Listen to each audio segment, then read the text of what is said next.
Saulinga ino na audio sa tuma. Wait, sisi. Audio mo male nungu. Ole ola na ilava sa uoti o ke ola e fa ba. Ko ina mai ledi, ma ve sei na ledi. Fa manu ina le swa fo ledi. Yo tio feo ye lo tui. Tu ma u e feo ye lo man malo. Fa ftai le tu ole na tu ina mai le manu malo ya te tatu. Tanu tatu le Yesu Kristo. Ona ole pula tonu ole tu elo na lo futu no tele wa ve na tu ya te ile nganga ole tatu te mane. Ole o tatu tu ina tu ilo na tino ile tu mau. Ole ele. Ole le fu ile. Ma le fuefu i le fuefu. Tātou te taritonu ma le matua a wha moe le tu i le ola wha babau no le tātou ali o Yesu Kelisa.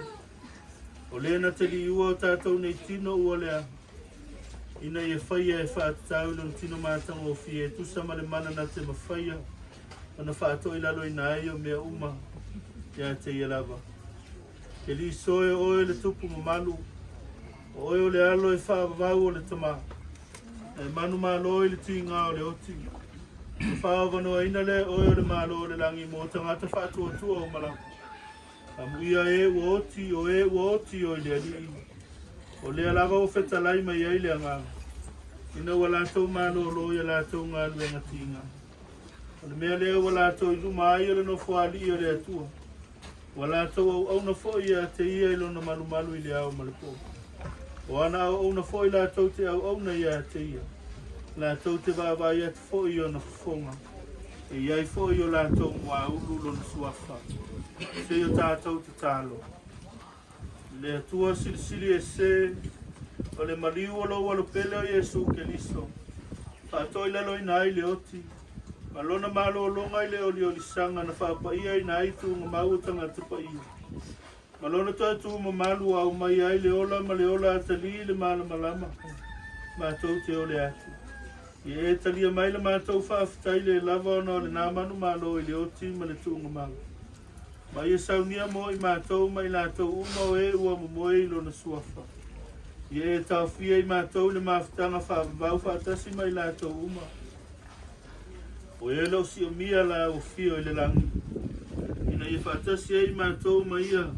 O le toi tu ma le ola. O leo lo soi fua pea. Ma o lo pule au au whaatasi ma la o fio ma le angang paia. O le atua to tasi e wha babau e le aise ngā taanga. Amen. O le tātou pese.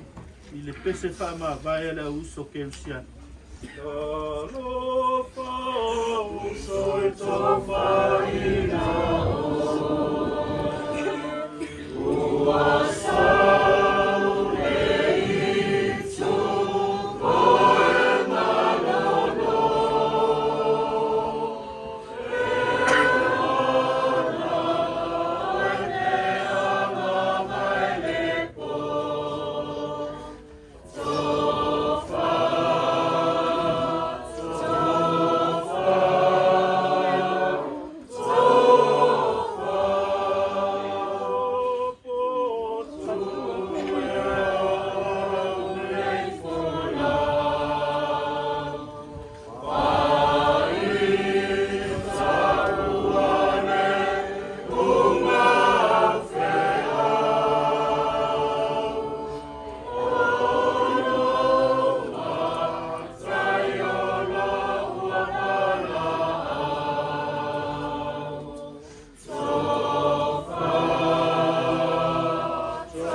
File mu foi mai le tuolo sila vai me uma manatu ia.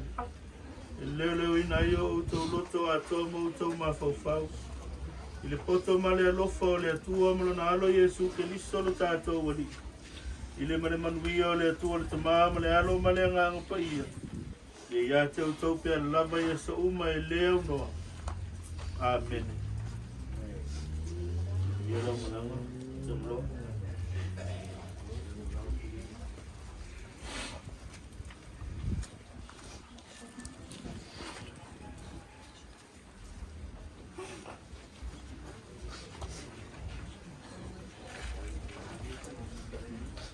Whakulua so mākou leo le kei vai ngore aso. Mākou ke mangakua o le a ua. Kaua lau o le wha moe moe. Sai kore ngā ruenga pika. Tenga iei malau sunga i le whātengai o te langi. Ia ai, mai se foi o le whaia i le. E ka le sia i. Nā le whangangei. Ia e, whaiaro o leo i. Pai makoka ka mori o whaia le ai ngalua. Mori o koila na ngal whaskai. Male ngā ngal whamalo. Sai mani ngā ngal kai pe iai le so. Ia o mai iai leo sa māku mangaku la sunga whawhengai no mali pai o rau pai ngā ngal le kua. Ia ai mai se foi o le pai o kako e kare sia. Ia leo ma whaapa mua mai le mauka lea. Ia waro kou pai ia. Sunga whawhengai no mali pai ngā ngal. Ia ia. Kalian se vai malu le se vai moraso ia ole kala le malanga mo fa lo ado kala ni o leo ka ko makua ka ko kamai do mo fo mau ara na so long or five mo ni ya le ya ka no kusiala ko 5 mo mo ole ka ko fa te na mo fai